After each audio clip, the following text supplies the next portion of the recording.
오늘 읽은 시편 23편이죠. 20편, 23편은 누구의 시일까요?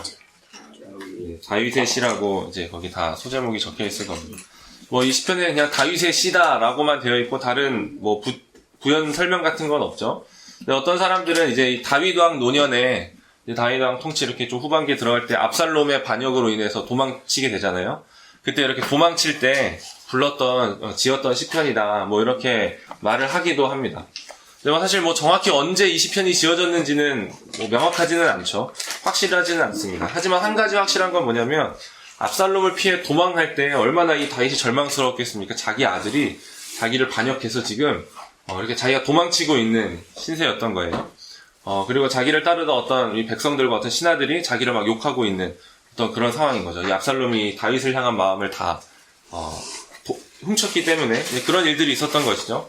그런 어려운 상황 속에서 그런 종류의 어려운 상황 속에서 이 시편이 지어졌다라는 건 확실한 것이죠. 어려운 상황 가운데 이 시편이 지어졌고 아마도 다윗은 자신의 그런 어려운 상황 때마다 이 시편을 불렀을 것입니다. 이따가 말씀을 드리겠지만 다윗이 지금 푸른 풀밭에 누워서 이 시편을 노래하고 있는 게 아니라는 거예요. 쉴만한 물가에서 앉아서 쉬면서 이 시편을 부르고 있는 게 아니라는 것이죠. 다윗은 지금 죽겠는 것 같은 상황인 것입니다. 사망이 엄습해 온 상황인 것이죠. 음침한 골짜기를 지나고 있는 그 상황 속에서 이 시편을 짓고 부르고 있는 것이죠. 그러나 여호와께서 나의 목자가 되어주셨다라는 것에 안심하고 있는 것입니다. 주께서 나와 함께 하시니 내가 두려워하지 않겠다, 두려워하지 않는다라는 고백을 하고 있다라는 것이죠. 이제 지금 시편 23편 1절을 보시면 여호와는 나의 목자시니 라고 지금 시편이 시작되고 있는 거예요. 여호와께서 나의 목자시다 라고 고백하고 있는데 사실 이거는 말이 안 되는 것입니다. 다윗이 어렸을 때 뭘 했을까요? 이제 막 그 골리앗의 머리를 치기 전에 골리앗과 싸워 이기기 전까지 다윗은 목자였어요. 양을 치는 목자였던 것이죠. 자신이 양떼의 목자였었기 때문에 목자가 된다는 것이 어떤 일인지 잘 알고 있었던 것이죠. 하나님께서 나의 목자가 되어주신다, 나의 목자시다라는 것, 이 선하신 하나님께서 목자가 되신다면 분명히 선한 목자이실 텐데 이 선한 목자가 어떤 목자인지 자기가 너무 알고 있는 거예요. 왜냐하면 자기가 선한 목자였기 때문인 것이죠. 선한 목자는 양을 위하여 목숨을 버리는 목자입니다. 예수님께서도 그렇게 말씀해 주셨죠. 목숨을 걸고 양을 지키는 목자가 선한 목자인 것이죠. 그러니까 다윗이 그런 목자였던 거예요. 늑대가 오면 늑대를 내어 쫓고 사자가 오면 이렇게 사자 잎을 이렇게 해서 그 양을 건져내는 그런 목자였던 것이죠. 그런 목자로 하나님께서 나의 목자가 되어주셨다라고 고백하고 있는 것이죠. 다윗은 지금 그의 소원을 말하고 있는 게 아닙니다. 여호와께서 나의 목자가 되어주시면 좋겠습니다 라는 소원을 말하고 있는 게 아니에요. 혹은 여호와께서는 나의 목자일 가능성이 아주 높습니다 라는 어떤 가능성을 말하고 있는 게 아니라는 것이죠. 여호와는 나의 목자시다 라는 그 사실을 그냥 고백하고 있는 거예요. 그분은 나의 목자가 되어주셨다 라는 것이죠. 여러분 예수님을 믿으십니까? 예수님 믿으시죠? 예수님만이 구원의 이유가 되어주셨습니까? 그리스도께서 여러분을 부르셨습니까? 거기에 아멘하며 네 주님 제가 여기 있습니다 라고 그렇게 나아가신 분이라면, 그리스도인이라면 그리스도께서 여러분의 목자가 되어주신 것입니다. 나의 목자가 되어주신 것이죠. 주님이 나의 목자시니 라는 고백을 우리는 할 수 있어야 하는 것입니다. 주께서 나의 목자시다 라는 것이죠. 죄송하지만 따라서 고백하시겠습니다. 그리스도는 나의 목자십니다. 그리스도는 나의 목자십니다. 네, 그리스도는 우리의 목자가 되어주신 것이죠. 이렇게 고백하는 자들이, 그러니까 그분의 양으로 부르심을 받은 자들이 진정으로 복이 있는 자들이라는 것이죠. 제가 기여를 안 보내드린 것 같아서 지금 보내드리도록 하겠습니다. 네, 오늘 설교의 제목은 나의 목자입니다. 나의 목자. 지금 이제 2번으로 들어가고 있습니다. 1절에 이제 나의 목자시니 내게 부족함이 없으리로다. 그분이 나의 목자가 되어주셨으니 나는 부족함이 없습니다. 라고 하는 이 고백을 하고 있는 거죠. 그러니까 여호와가 나의 목자시다. 신약 백성들의 고백으로 의하면 그리스도께서 나의 목자가 되어주셨다. 나의 목자시다. 라고 고백하는 사람들은 이렇게 고백한다라는 거예요. 내게 부족함이 없다. 라는 것이죠. 내게 부족함이 없다. 여러분은 부족함이 없으십니까? 그리스도께서 나의 목자시니 주님 내게 부족함이 없습니다. 라고 고백할 수 있으십니까? 우리는 쉽게 그냥 내 삶의 어떤 현재의 어떠한만을 가지고 우리의 부족함을 따지고 평가하게 되는 것이죠. 우리는 철저히 그냥 현재를 살아가고 있는 거예요. 현실을 살아가고 있는 것이죠. 과거의 문제가 있을지라도 사실 우리에게 문제가 되는 건 현재의 문제인 것이죠. 우리는 철저히 현실을 살아가고 있습니까? 살아가고 있다라는 것이죠. 우리는 사실 그냥 이 현재만을 가지고 판단하는 게 너무 익숙하고 너무 자연스러운 것이죠. 왜냐면 우리가 어리석기 때문이고 우리에게 죄된 본성이 있기 때문에 그렇습니다. 늘 눈 앞에 문제만을 가지고 그것을 가지고 그냥 가장 좋은 것, 그냥 딱 이 눈 앞에 있는 어떤 문제들 안에서 해결되는 좋은 것을 원하기 때문인 것이죠. 아담과 하와가 넘어지게 된 것도 그런 종류의 유혹이었다라고 할 수 있습니다. 그냥 눈 앞에 펼쳐진 저거 먹음직스러운데, 먹고 싶은데, 저거 먹으면 정말 좋을 것 같은데, 그 이후의 일은 생각하지 않는 거예요. 저걸 먹으면 죽는다고 하셨는데 라고 하는 말씀은 없어진 거, 잘 보지 못하는 거죠. 그냥 저거 먹고 싶다, 내가 이거를 해결해야 뭔가 내가 살겠어 라고 하면서 그냥 그것을 취하게 되는 것이죠. 그러니까 눈앞의 문제만을 해결하려고 하는 것은 참으로 어리석은 일이라는 것입니다.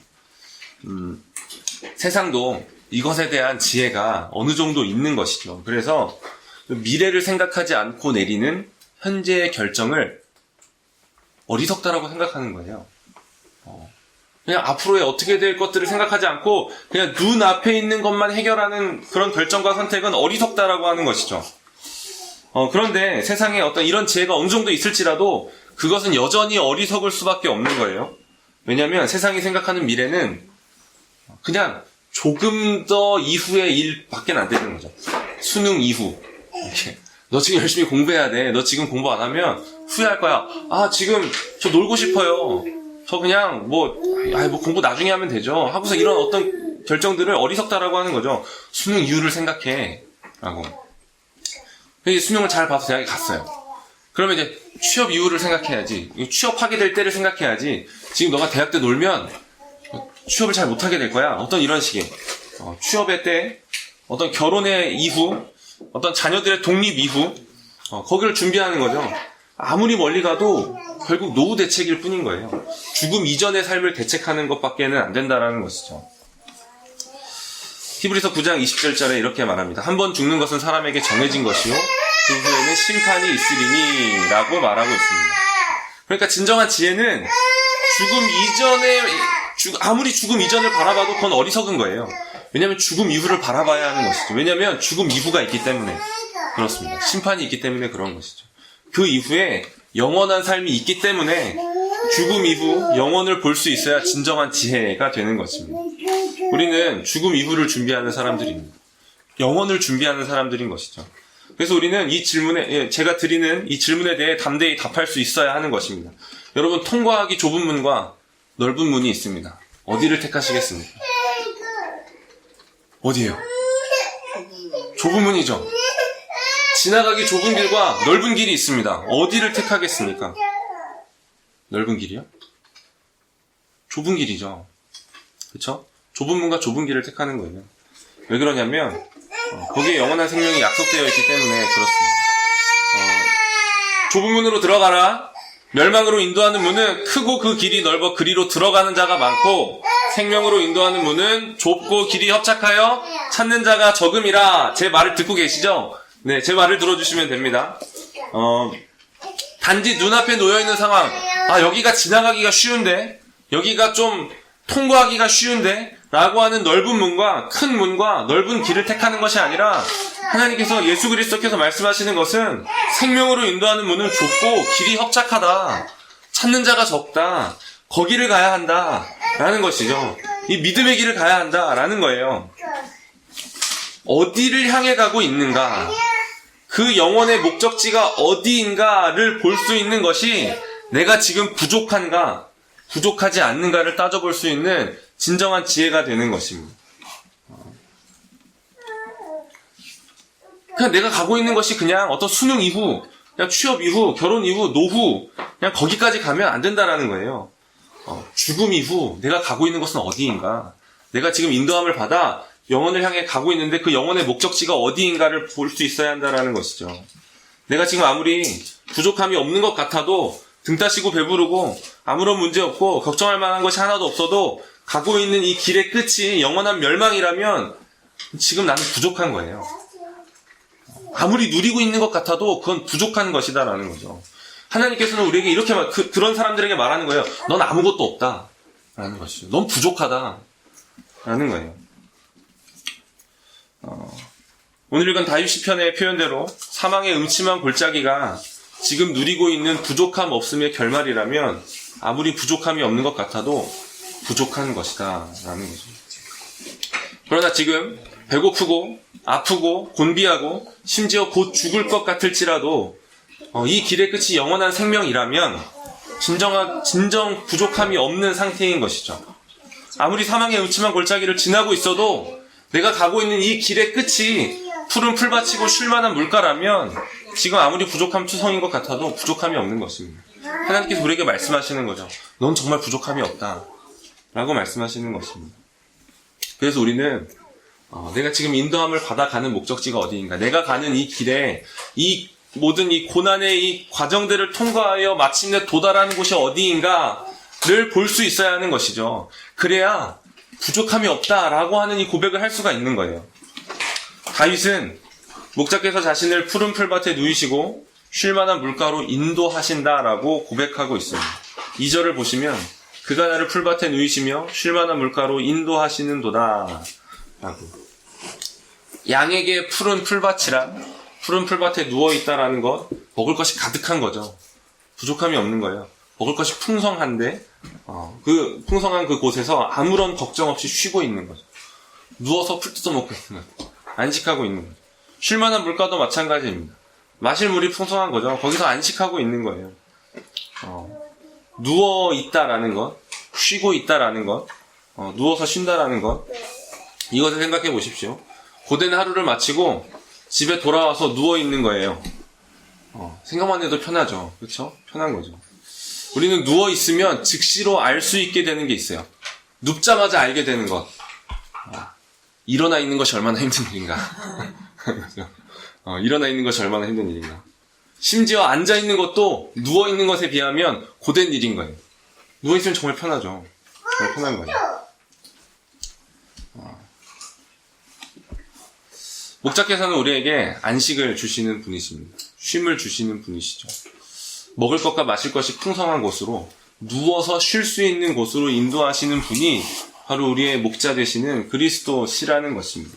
그런데 이 푸른 불밭과 쉴만한 물가는 우리의 과정이라고 말하고 있는 게 아닌 거예요. 거기로 우리를 인도하고 계신다라는 거예요. 거기가 목적지가 되어서 그 길을 지금 인도하고 계시는데 그냥 그 과정이 쉴만한 물가요 푸른 풀밭이 아니라 최종적인 목적지라고 제시하고 있다라는 것이죠. 다윗의 현실은요, 푸른 풀밭이 아니었어요. 쉴만한 물가가 아니었다라는 것이죠. 그러나 그럼에도 불구하고 다윗은 목적지를 보고 있는 거예요. 내가 지금 이 사망의 음침한 골짜기를 지날지라도 내가 가고 있는 곳은 푸른 풀밭이다. 내가 가고 있는 곳은 쉴만한 물가다. 나는 여기서 죽지 않는다. 나는 여기서 그냥 허망하게 사라지지 않는다. 나는 거기에 도달한다. 라는 것이죠. 그곳으로 나를 인도하고 계시다라는 것을 신뢰했던 것입니다. 목적지를 알고 있는 것이죠. 다윗은 이 영원한 안식을 바라보고 있었습니다. 우리 또한 다윗과 마찬가지로 이 영원한 안식을 향해 나아가고 있는 것이죠. 나의 목자 되시는 그리스도께서 우리를 인도하시는 모든 길, 모든 과정, 우리가 지나가고 있는 모든 사망의 음침한 골짜기는 이 영원한 안식 푸른 풀밭과 쉴만한 물가로 인도하시는 길이 되는 것이고 과정이 되는 것이죠. 모든 이 고난을 통과하여 영광으로 우리를 인도하고 계시다라는 것입니다. 이것에 대해서 베드로전서에서 베드로 사도가 열심히 말을 하고 말씀을 우리에게 주고 계시는 것이죠. 고난을 통과하여 영광으로 들어간다 라고. 그래서 제가 베드로전서 말씀을 수요 모임 때 전할 때 고난은 영광으로 향하는 길이다라고 말씀을 드린 적이 있습니다. 고난은 아무런 의미가 없는 게 아니라 영광으로 나아가는 길이라는 것이죠. 이 고난을 통과하여 영광으로 나아가고 있다라는 거예요. 이 푸른 풀밭과 쉴만한 물가가 어떤 곳인지에 대해서 다윗은 5절에서 한 번 더 설명을 해주는데요. 5절을 좀 같이 읽어보겠습니다. 5절이요. 시작. 주께서 내 원수의 목전에서 내게 상을 차려주시고 기름을 내 머리에 부으셨으니 내 잔이 넘치나이다. 그러니까 지금 사망의 음침한 골짜기를 통과하여 도착한 곳이에요. 거기 푸른 풀밭과 쉴만한 물가죠. 거기서 하나님께서 주께서 지금 무엇을 하고 계시냐면 상을 차려주고 계신다라는 거예요. 원수의 목전에서 내게 상을 차려주시고 기름을 내 머리에 부으셨으니 내 잔이 넘치나이다. 잔치를 열어주신다는 거예요. 잔치. 주께서 양들을 위협하는 모든 늑대들, 모든 원수들을 포로로 삼으시고 그 원수의 목전에서 승리의 상을 차려주시는 거예요. 우리가 이겼다. 너의 삶을 위협하던 모든 늑대들이 다 여기 잡혀있다. 그 앞에서 잔치를 차리시고 거기서 승리의 상을 베푸시는 것이죠. 잔치에서 기름을 머리에 부으셨다라는 것은 그를 존귀한 사람으로 높이신다라는 것을 의미합니다. 거기서 우리는 높여주실 거예요. 하나님께서 이 땅에서 높여주시는 게 아니라 그날에 우리를 높여주신다라는 것이죠. 그날에 우리에게 기름을 부어주시는 것입니다. 존귀한 사람이 되어 잔치에 참여하게 되는 것이죠. 거기서 우리는 고백하는 것이죠. 내 잔이 넘친다라고. 부족함이 없다라고 고백하게 될 것입니다. 다윗이 바라보았던 이 푸른 풀밭, 쉴만한 물가는 이 영원한 잔치의 날이었던 것이죠. 그렇게 마지막 날 영원한 잔치에 참여하는 사람, 기름 부음을 받아서 그 잔이 넘친다라고 고백하는 사람, 그 사람이 아니면 이 땅에서 부족함이 없다고 고백할 수 있는 사람이 없는 거예요. 그러니까 우리가 이 땅에서 부족함이 없습니다라고 고백할 수 있는 이유는 뭐냐면 그날에 부족하지 않음이에요. 그날에 고백하게 될 그 내 잔이 넘칩니다라고 하는 고백이 있어야 이 땅에서 부족함이 없습니다라고 고백할 수 있다라는 것이죠. 영원을 받은 사람만이 이 땅에서 부족함이 없습니다라고 고백할 수 있는 사람이라는 것입니다. 그날을 보지 못하면, 그날을 얻지 못했으면 우리는 온 세상을 가졌어도 부족하다라고 할 것입니다. 부자인 사람들을 보세요. 만족함이 있나요? 사실 만족함이 없어요. 아무리 부자여도 그가 예수 그리스도를 믿지 않으면, 예수 그리스도께서 목자가 되어주시지 않았으면 그는 온 세상을 가졌어도 부족한 것이죠. 그러나 아무것도 없어도 그날이 있으면, 그날을 받았으면, 그날에 임할 푸른 풀밭과 쉴만한 물가를 보고 있으면 지금 아무것도 없어도 그날의 풍성함으로 지금 고백할 수 있는 것이죠. 주님, 내게 부족함이 없습니다 라고 고백할 수 있는 것입니다. 물론 푸른 풀밭과 쉴만한 물가는 그냥 저 멀리 그 어느 날에 있는 그것만은 아닙니다. 하나님께서 우리에게 베푸시는 모든 좋은 것, 누리게 하시는 모든 은혜들은, 은혜를 주시면 이 땅에서 누리는 푸른 풀밭이고 쉴만한 물가죠. 그냥 우리의 삶에 푸른 풀밭이 아예 없다라는 게 아니에요. 안식은 전혀 없고 뭔가 쉼은 전혀 없고 그냥 계속 고난과 고통만이 계속되다가 이 삶이 끝나는 게 아니라는 것이죠. 우리가 하나님께서 주신 은혜들이 분명히 있지 않습니까? 그것도 하나님께서 우리에게 이 땅에서 경험케 하시는 그날의 푸른 풀밭이요 쉴만한 물가인 것이죠. 그것을 통해서 우리는 거기에 만족해야 하는 것이 아니라 이 땅에서 누리는 그 잠깐의 푸른 풀밭과 쉴만한 물가를 통해서 그날, 영원한 그날을 바라봐야 하는 것입니다. 이 땅에서의 어떤 그것이 우리의 영원한 도착지가 아니라는 것이죠. 우리는 거기에 머물러 있지 않아야 합니다. 우리는 다시 골짜기를 지날 거예요. 다시 사망의 음침한 골짜기를 지나는 것이죠. 우리는 계속해서 궁극적인 목적지를 향해 끊임없이 나아가야 하는 사람들입니다. 그래서 이 땅에서의 삶은 순례하는 삶이 되는 것이죠. 3번으로 넘어가도록 하겠습니다. 이 땅에서 어떤 은혜를 누리게 되는가. 그러니까 궁극적인 푸른 풀밭으로 인도하시는데, 쉴만한 물가로 우리를 인도하고 계시는데 어떻게 인도함을 받고 있는가, 좀 더 우리의 현실 안에서 이루어지는 인도에 대해서 다윗이 말하고 있습니다. 다윗은 비록 자신이 사망의 음침한 골짜기 가운데 있을지라도, 아직 그 쉴만한 물가와 푸른 풀밭에 도달하지 못했을지라도 주께서 이 땅에서 자신을 다루시는 방법, 주께서 이 땅에서 자신을 인도하는 방법을 고백하고 있는데요. 3절의 말씀입니다. 같이 읽도록 하겠습니다. 시작. 내 영혼을 소생시키시고 자기 이름을 위하여 의의 길로 인도하시는 도다. 네. 첫 번째로 영혼을 소생시키신다라는 것입니다. 영혼의 소생이죠. 우리가 하나님께 대하여 무언가 반응할 수 있었다라면 그것은 죽었던 우리의 영혼이 살아났기 때문입니다. 여러분, 죽은 영혼은요, 죄인은 하나님께 대하여 아무런 반응을 할 수가 없어요. 하나님께 대하여 죽었다라는 거예요. 그것이 선악과를 따먹은 아담과 하와에게 그들을 통하여 온 인류에게 주어진 죽음인 것이죠. 하나님께 대하여 죽었다. 하나님께 대하여 말할 수 없고 들을 수 없고 일어날 수 없고 나아갈 수 없고 아무것도 할 수 없는 그냥 죽은 상태라는 거예요. 그런데 그렇게 죽은 우리가 하나님께 대하여 어떤 반응을 할 수 있었다라면 죽었던 우리의 영혼이 살아났기 때문인 것이죠. 죽었던 우리의 영혼이 살아났다라면 그것은 영혼을 살리실 수 있는, 영혼을 소생케 하실 수 있는 하나님께서 우리의 죽은 영혼을 살아나게 하시는 것입니다. 하나님은 영혼을 소생시키는 분이십니다. 우리가 처음으로 이 땅에서 푸른 풀밭과 실만한 물가를 경험하게 되는 때가 바로 이때일 것입니다. 주께서 우리의 영혼을 소생케 하시는 그때인 것이죠.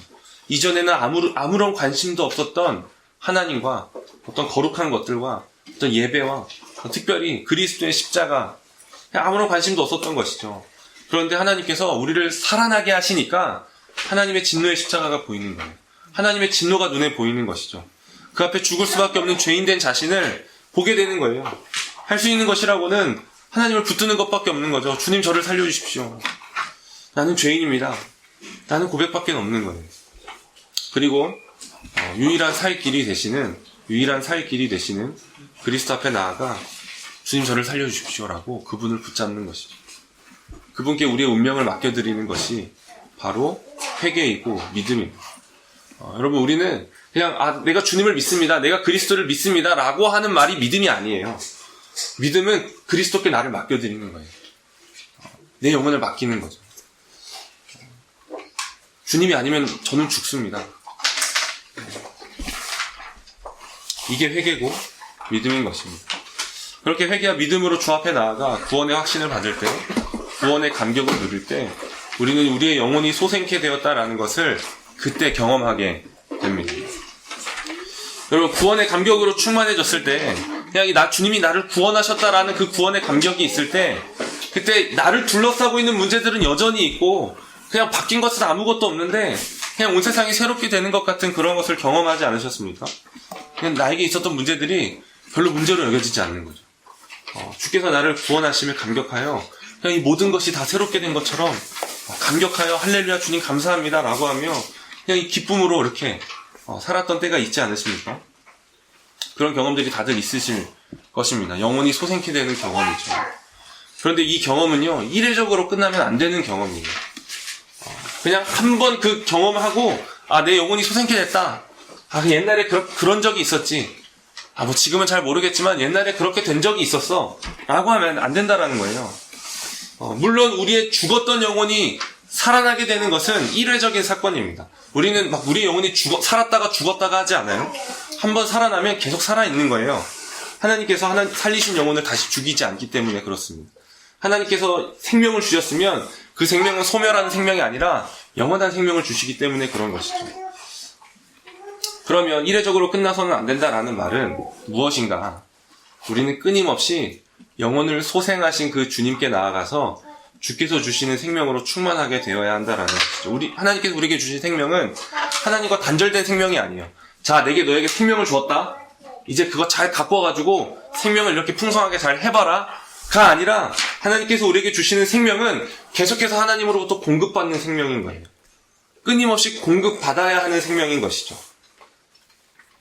그래서 우리가 얼마나 더 그리스도께 의존되어 있느냐, 얼마나 더 그리스도께 나아가느냐, 그분을 구하느냐에 따라서 그 생명의 누림이 달라지게 되는 것이죠.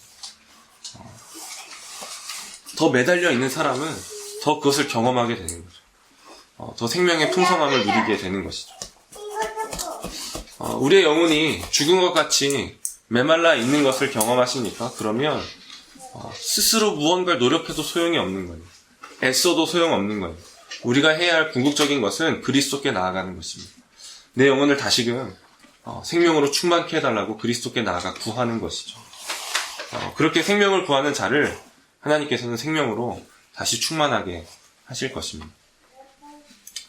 주님은 우리의 영혼을 소생시키는 분이신 것이죠. 두 번째는 의의 길로입니다. 영혼을 소생시키셔서 어디로 가게 하시는가? 의의 길로 가게 하신다라는 것입니다. 이 의의 길은 그래서 의로운 행위를 행하게 된다는 것에 이 핵심적인 의미가 있지 않습니다.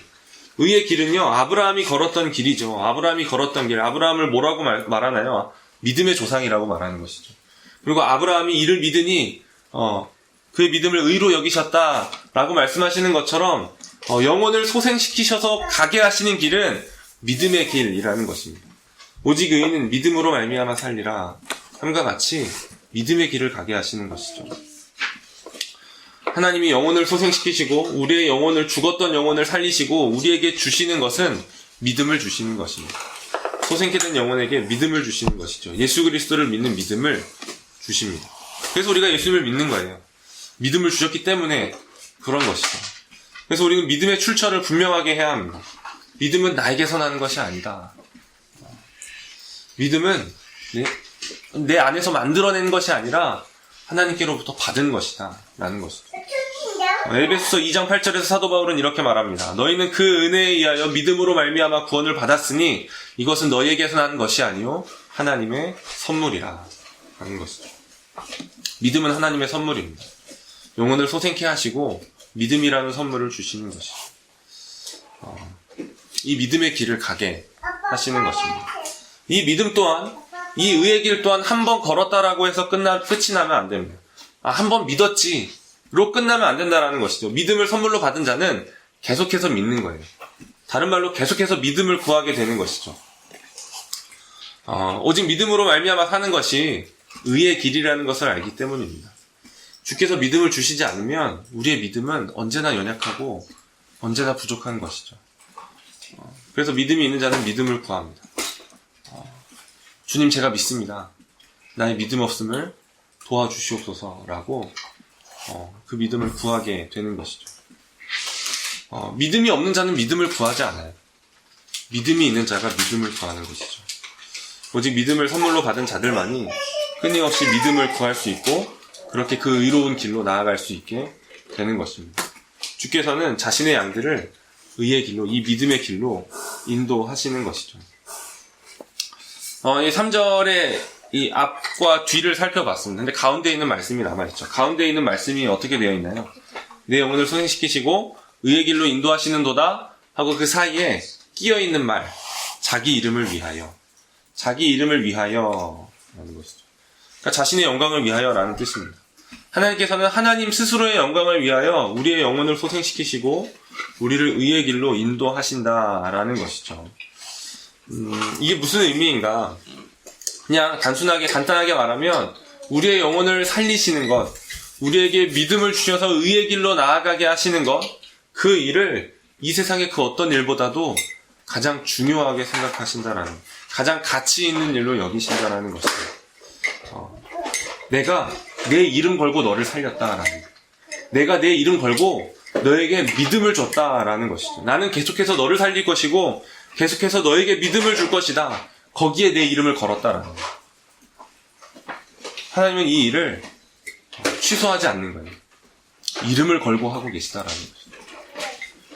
이름을 걸고 하고 계시는 거예요. 모세가 하나님께 그냥 이 패역한 이스라엘 백성들을 야 내가 얘네들 다 그냥 멸망시키고 너로부터 다시 시작하겠다. 모세에게 그렇게 말하는 거예요.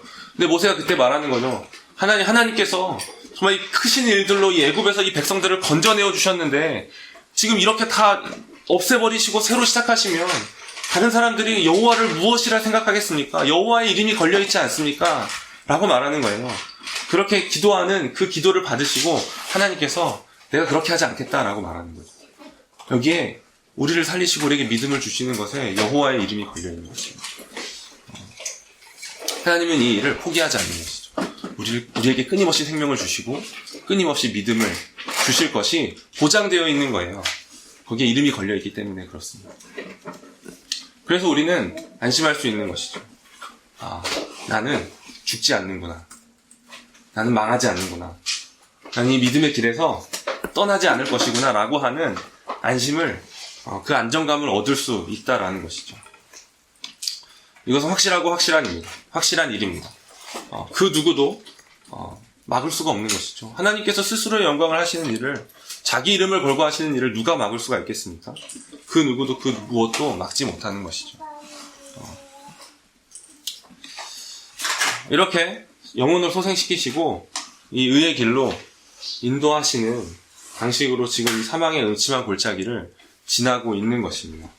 그런데 뭐 어떻게 인도하실지라도 지금 다윗이 있는 곳은 사망의 음침한 골짜기 같은 곳이라는 거죠. 우리의 삶도 마찬가지입니다. 주께서 우리를 살리시고 구원해 주셨어요. 믿음을 주셨어요. 그런데 우리가 지나고 있는 곳은 여전히 사망의 음침한 골짜기 같은 고난의 길이고 괴로운 시절이고 꽃들도라는 찬양에 나오는 가사처럼 눈물 골짜기를 지나고 있는 것이죠. 이 사망의 음침한 골짜기는 우리가 만나는 모든 문제들이라고 할 수 있습니다. 어떤 사건이 될 수도 있고 어떤 환경이나 어떤 형편이 될 수도 있습니다. 어떤 아픔이 될 수도 있고 또 그런 게 될 수 있는 어떤 사람이나 어떤 관계가 될 수도 있습니다. 사망의 음침한 골짜기는 그냥 우리가 만나는 모든 문제들이라고 할 수 있는 것이죠. 어떤 사망의 음침한 골짜기를 지나오셨습니까? 또 어떤 사망의 음침한 골짜기를 지금 지나고 계십니까? 이 한 골짜기를 지나면 또다시 다른 한 골짜기를 만나게 되는 것이죠. 내가 이전에 이 엄청난 이 사망의 음침한 골짜기를 지났어. 이제 끝났어가 아닌 거예요. 지나고 나면 또 잠시 있으면 또 다른 골짜기가, 사망의 음침한 골짜기가 찾아오는 것이죠. 계속되는 사망의 음침한 골짜기를 만나게 됩니다. 그런데 우리가 만났고 지나고 있는 이 사망의 음침한 골짜기를 무사히 지나올 수 있었던 것은 우리가 믿음을 잃지 않고 영원한 풀밭과 쉴만한 물가를 향해 계속해서 이탈하지 않고 갈 수 있게 된 것은 주께서 우리와 함께 계셨기 때문이라는 것이죠. 주께서 우리를 안위하셨기 때문이라는 것입니다. 내가 뭔가를 잘해서 나의 믿음이 대단해서가 아니라 내가 무언가 잘 이 고난을 이겨낼 어떤 무언가를 이렇게 찾아가지고 그것들을 잘 헤쳐나갔기 때문이 아니라 주께서 우리와 함께 계셨기 때문이다. 주께서 우리를 안위하셨기 때문이다라는 거예요. 여러분 사망의 음침한 골짜기를 많이 지나오셨지만 계속해서 이 예배 자리에 나오시잖아요. 주께서 함께 하셨기 때문입니다. 주께서 우리를 안위하셨기 때문이라는 것이죠. 이 두 가지가 바로 사망의 음침한 골짜기를 두려워하지 않을 수 있는 이유가 되는 것입니다.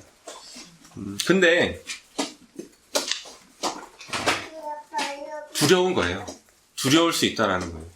사망의 음침한 골짜기라는 것이죠. 사망은 당연히 두렵고 음침한 것은 당연히 두려운 감정을 일으킵니다. 두려울 수 있다라는 거예요.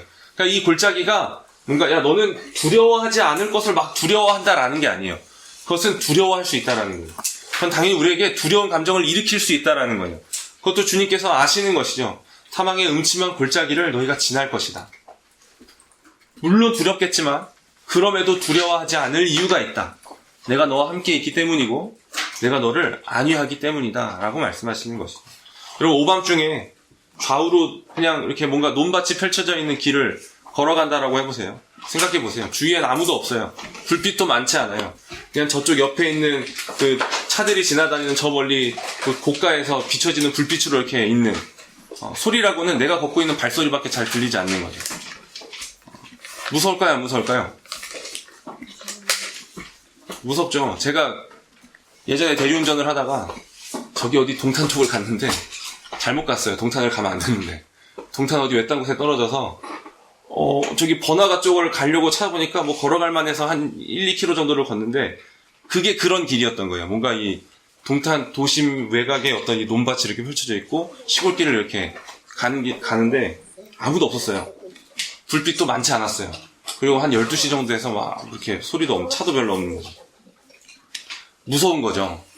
근데 사실 옛날에는 그냥 무서웠을 텐데 그래도 이제 크고 예수님 믿고 나서 뭐 귀신도 없다고 이제 다 알고 있으니까 사실 무서워할 이유는 그렇게 별로 없는 거예요.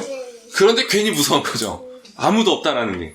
사실 무서워할 이유가 없다라는 것도 알고 있어요. 아무도 없는데 뭐가 무섭겠어요. 뒤에 누가 걷고 있거나, 뭔가, 사자나, 호랑이가 나타날 어떤 그런 환경도 아니니까 무서울 게 없는 거죠. 그런데도 무섭고 두려운 거죠. 그때 어떻게 해야 합니까? 두려워하지 않을 이유를 생각하고 붙드는 거예요. 아, 맞아. 아무것도 없지. 사실 무서울 이유가 없지. 라고 그 무서워하지 않을 이유를 붙드는 것이죠. 언제나 사망의 음침한 골짜기는 우리에게 두려움을 줄 것입니다. 왜냐하면 사망으로 위협하기 때문인 것이죠. 너 이렇게 살면 죽어. 라고, 너 이러면 죽어. 라고, 그냥 그렇게 도전하는 거예요, 우리에게. 이 세상이 우리에게 주는 고난은 그렇게 도전하는 것이죠. 그러나 우리에게는 두려워하지 않을 이유가 있다라는 것입니다. 주께서 나와 함께 하심이라. 이것이 첫 번째로 다윗이 우리에게 주는 이유인 것이죠. 주께서 나와 함께 하심이라. 나의 목자께서 나를 내버려 두지 않으시고 나와 함께 하신다라는 거예요. 이것은 마치 안전 그물망 같은 것입니다. 외주를 타고 있는데 밑에 그물이 쳐져 있는 거랑 쳐져 있지 않는 거랑 완전히 다른 거죠. 물론 둘 다 두려울 수 있는 거예요. 외주를 가는데 밑에 그물이 없어요. 환장하는 거죠. 근데 밑에 그물이 쳐져 있어요. 쳐져 있어도 무서운 거예요. 쳐져 있어도 무서운 거죠. 그러나 떨어지더라도 그물이 있으면 괜찮은 거예요. 나를 내버려 두지 않고 그냥 나를 완전히 뭔가 이렇게 되게 하지 않고 나를 받쳐줄 수 있다. 나를 붙잡아 줄 수 있다. 아, 그분이 나를 버려두지 않을 것이다. 라고 하는 안정감이 있을 수 있는 것이죠. 그것이 있으면 두려움을 이기고 외주를 걸어갈 수 있는 거죠. 외주를 탈 수 있게 되는 것입니다. 주께서 나와 함께 하신다는 것, 그가 나를 내버려 두지 않으실 것이라는 사실은 우리의 두려움을 충분히 내어 쫓을 수 있는 진리라는 것이죠. 주께서 우리와 함께 하십니다. 다윗이 두 번째로 제시하시는 것은 주의 지팡이와 막대기가 나를 안위하신다라는 거예요. 나의 목자께서는 나와 함께 하시는데 그냥 함께 하셔서, 그러니까 아까 이전과 연결이 되는 거예요. 함께 하셔서 가만히 계시는 게 아니라 나를 그냥 어떻게 될 때 버려두지 않으시고 나를 붙잡아 주실 거라는 거죠. 그게 지금 구체적으로 나타나는 거예요. 지팡이와 막대기가 그 손에 들려 있어서 그것을 사용하셔서 나를 지켜주신다라는 거예요. 목자의 손에 지팡이가 항상 들려 있는 거예요. 그러면 뭔가 짐승이 오면, 양을 채가려는 짐승이 오면 어떻게 하겠어요? 지팡이로 내어 쫓는 거죠. 그것으로 양들을 안위하는 거예요. 지켜주시고 보호하시는 거예요. 하나님께서, 그리스도께서 지팡이와 막대기를 사용하셔서 나를 지켜주신다라는 거예요. 우리의 삶에 개입하신다라는 것이죠. 주께서는 우리의 삶에 손 놓고 계시는 게 아니라 우리의 삶에 역사하시는 주님이십니다. 아멘이시죠? 우리는 하나님의 일하심과 개입하심에 대하여 열려 있어야 하는 거예요. 열려 있어야 돼요. 주께서 그렇게 하신 것 같아 라고 하는 고백이 우리의 삶에 있어야 되는 거예요. 여러분, 우연히 벌어지는 일은 없어요. 여러분, 우연이 어디 있습니까? 우연은요, 그냥 어쩌다 보니 그렇게 됐어라는 고백이 되어서는 안 돼요. 우연은 항상 하나님의 섭리임, 하나님의 일하심인 것이죠. 하나님의 개입하심인 거예요. 우와, 어떻게 그렇게 됐지? 세상 사람들은 그냥 그냥 어쩌다 보니 그냥 우연히 그렇게 됐어 라고 말하고 끝나는 거예요. 근데 우리는 우연이라는 말을 해도 그 우연이라는 그 말 뒤에 항상 두어야 할 것은 하나님이 그렇게 하셨어 라는 고백이 되어야 하는 것이죠.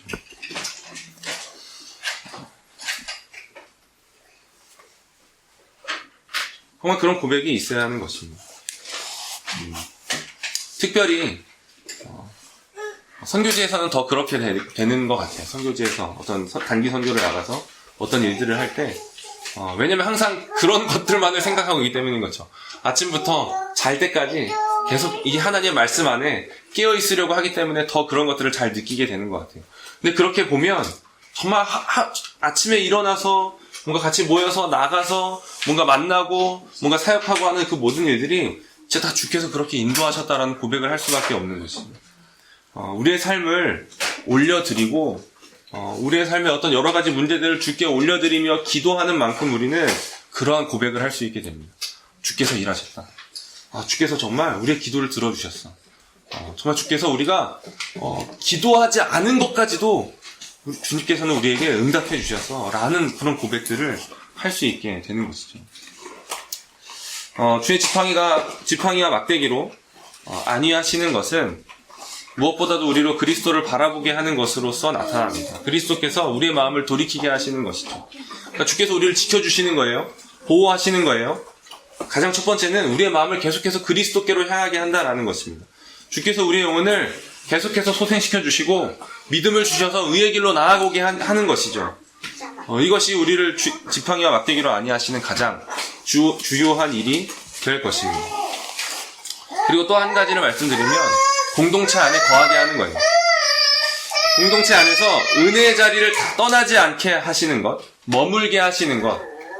그럼에도 계속해서 이 은혜의 자리에 머물러 있어서 말씀을 듣게 하시고 도전을 받게 하시고 또 지체들 안에 서로의 삶에 참여하게 하고 서로 돕고 섬기게 하는 것, 이것도 공동체 안에 두시는 것도 우리를 안위하시는 주요한 방편이 되는 것입니다. 우리에게 주신 관계 안에서 그냥 모든 종류의 도움을 받게 하시는 것이 주께서 지팡이와 막대기로 우리를 안위하시는 방편이라는 것이죠. 주께서는 자신의 교회를 사용하셔서 성도를 지키는 주의 지팡이와 막대기로 사용하십니다. 우리가 우리 중 한 사람을 위한 주의 지팡이와 막대기가 되는 것이죠. 그렇게 서로 함께 서로의 골짜기를 지날 수 있도록 그렇게 하시는 것입니다. 옆 사람에게 이렇게 고백하면 좋겠습니다. 우리가 당신을 위한 주의 지팡이와 막대기입니다. 우리가 당신을 위한 주의 지팡이와 막대기입니다. 아멘인 것이죠. 마지막으로 6절 말씀을 좀 살펴보고 마치려고 합니다. 같이 얘기했습니다. 6절입니다. 시작. 내 평생에 선하심과 인자하심이 반드시 나를 따르리니 내가 여호와의 집에 영원히 살리로다. 내 평생에 선하심과 인자하심이 반드시 나를 따르리니 내가 여호와의 집에 영원히 살리로다. 이것이 다윗의 결론이었습니다.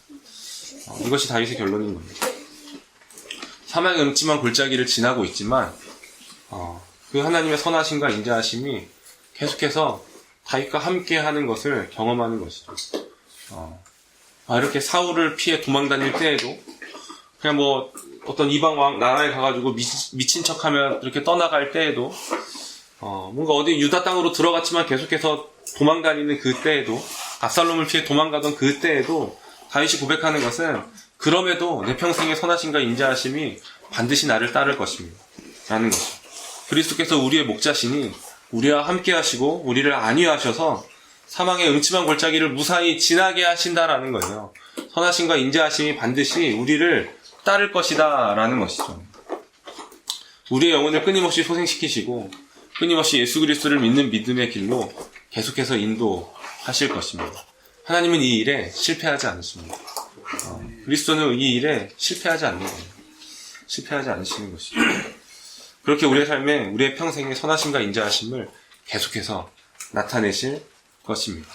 우리가 해야 될 건 그리스도를 바라보는 것이죠.